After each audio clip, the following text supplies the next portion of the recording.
Per Luca De Carlo, lodi, lodi e ancora lodi. Non siamo ai fatti vostri e al tavolo non c'è Michele Guardì, ma la citazione fa il paio con i ringraziamenti che il sindaco De Pellegrin e un terzo della sua giunta, con gli assessori Mazzoccoli e Damiano in testa, hanno rivolto al senatore e leader veneto di Fratelli d'Italia per avere consentito al governo di Roma di puntare un faro sulla nostra città. Grazie ai colloqui fra la capitale e Belluno sono stati trovati i fondi che consentiranno al capoluogo di potersi appuntare al petto a pieno titolo la medaglia di città dello sport. Il Ministero è infatti intervenuto per sanare il gap causato dall'aumento dei costi delle materie prime che avrebbe mandato all'aria il rifacimento del polisportivo e del Demas 2.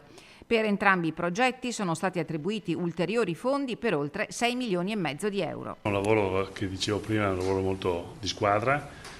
All'interno di questa squadra c'è l'assessore ai lavori pubblici che è Rocon, all'interno di questa squadra ci sono tutti quanti gli amicizie e i rapporti che ci sono instaurati in tutti questi anni.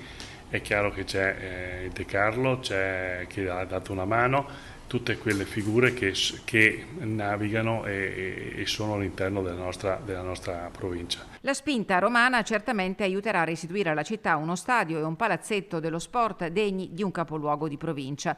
Contiamo di andare a gara quanto prima, ha detto il funzionario Pier Giorgio Tonon, che ha illustrato i progetti di entrambe le strutture. Sui tempi di avvio e conclusione lavori si naviga a vista. Non abbiamo la bacchetta magica a poter dire iniziamo i lavori in ottobre, in novembre o facciamo.